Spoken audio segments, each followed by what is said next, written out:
ሰላም ቤተሰብ እንዴት ናችሁ? ዛሬም በሌላ ቪዲዮ መጥቻለሁ። ዛሬ ደግሞ እዚህ ጋር ጁስ እንሰራለን። ቆንጆ በጾም ጊዜ አማራጭ የሚሆን ጁስ እንሰራለን። ያው እንደምናውቀው በጾም ሰዓት ሰውነታችን ብዙ ውሃ ስለሚያስፈልገው ከተልባና ከሱፍ ውሃ በተጨማሪ ሌሎች እንደዚህ ጁሶችን አዘጋጅተን የምንጠጣ ለሰውነታችንም በጣም ቆንጆ ነው። እዚህ ጋር ደግሞ በሀባብ የሚሰራውን ጁስ እንሰራለን። በጣም ቀላል ነው። አብራችሁኝ ሆኖ እዚህ ጋር እንግዲህ ሀባብ አለኝ። ከሀባብ ውስጥ እንደዚህ እናወጣለን። ከዛ ሌሎች ነገሮችን እንጨምራለን። ከሀባቡ ሌላ የናና ቅጠል እናደርጋለን። ሎሚ አለኝ እና ስፕራይት እንጨምርና አብረን እንሰራለን። አብራችሁኝ ሆኖ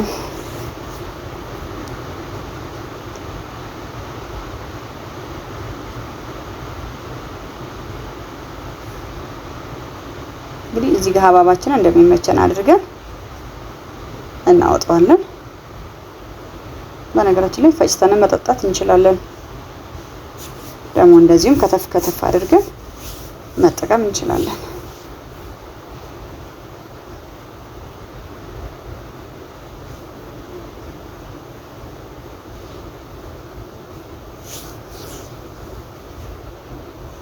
እንግዲህ ፍሬው ቢወጣም ባይወጣም ምንም ችግር የለውም።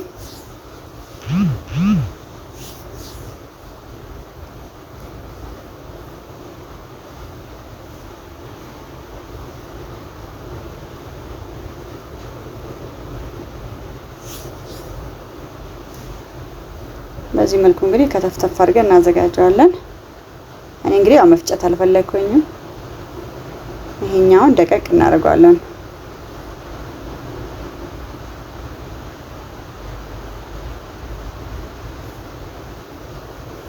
እንግዲህ የሚበቃንን ያህል እንደዚህ እናደርጋለን።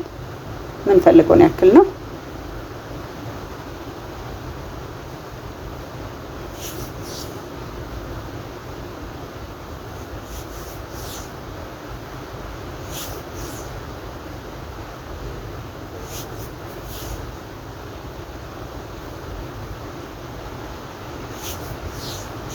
በነገራችን ላይ ሀባብ በጣም ብዙ ውሃ ስላለው ለኩላሊታችን በጣም ቆንጆ ነው። እንግዲህ በዚህ መልኩ የምንፈልገውን ያክል ሀባብ ያው የምንፈልገውን ያክል ነው የምናደርገው። ከዛ በኋላ ሎሚውን እንደዚህ እንከትፍና አብረን እንጨምራለን።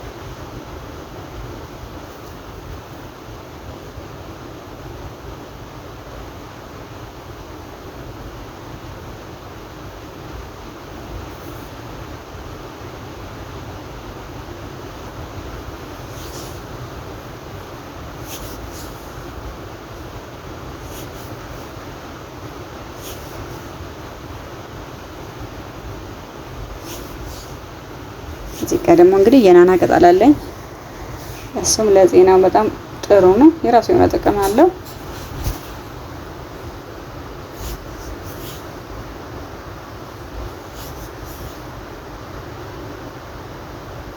ናናን እንግዲህ በተለያየ ነገር ውስጥ መጨመር እንችላለን። በሻይ በጣም የተለመደ ነው እና ለፀጉርም እንጠቀምበታለን። እንግዲህ ለመፍጨት እንዲያመች እዚህ ጋር ትንሽ ውሃ ጠብ አድርገንበታል። ከዛ እንደዚህ በሚመቸን እዛው መክተፊያም ላይ በሌላ ሙቃ ውስጥ እንደዚህ ጫን ጫን ስንለው ምንም ያህል እንትን አይልም። ለስላሳ ስለሆነ ይፈጫል።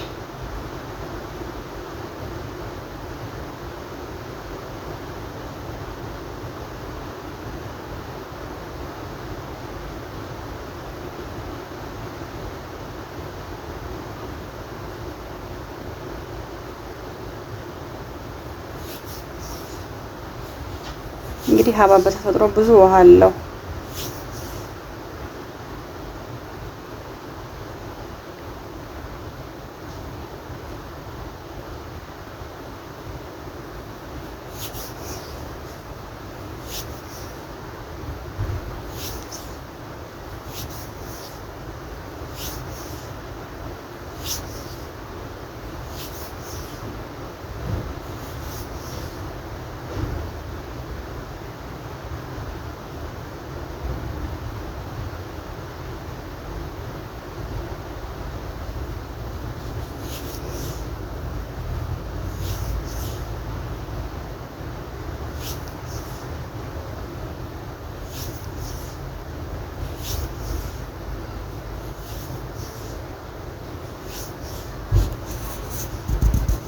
እንግዲህ ቀጥለን ደግሞ ስኳር ነው ያደረኩበት፣ አለማድረግም እንችላለን።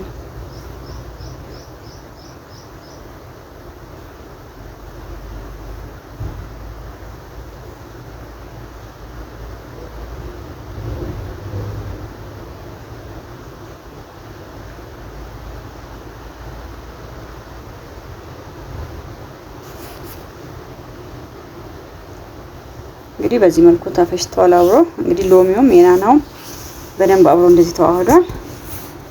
እንግዲህ በሚመቸን እቃ ውስጥ እንደዚህ አድርገን እንጨምራለን።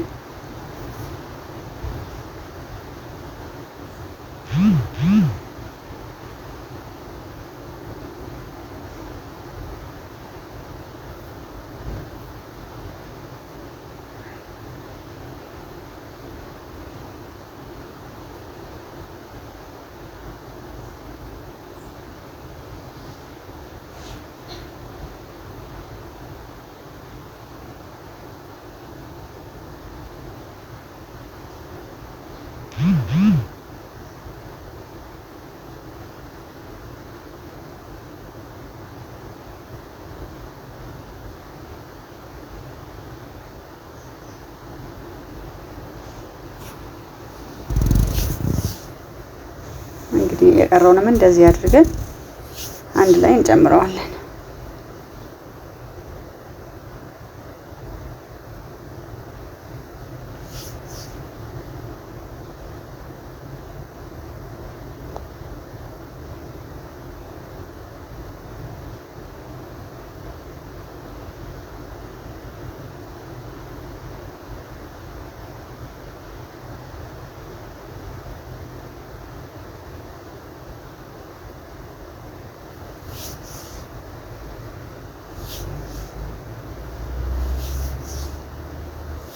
እንግዲህ ሁሉንም እንደዚህ እቃችን ውስጥ ጨምረናል። መጠኑን እንግዲህ እንዳልኳችሁ እንደምንፈልገው ነው የምናደርገው። ቀጥዬ እንግዲህ እኔ ስፕራይትን ያደረኩበት በጣም ቆንጆ ጣዕም ነው የሚሰጠው።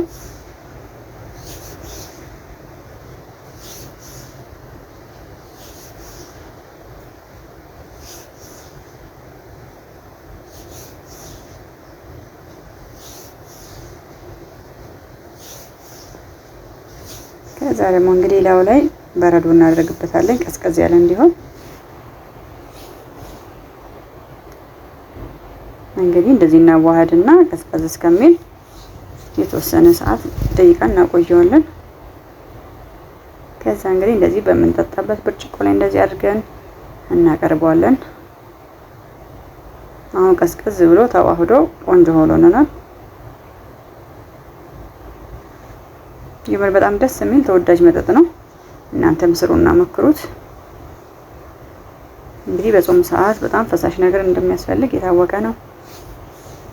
ይሄን የመሰለ እንግዲህ ቆንጆ መጠጥ ሰርተናል። እናንተም ስሩና ሞክሩት። ስለምትከታተሉን በጣም እናመሰግናለን።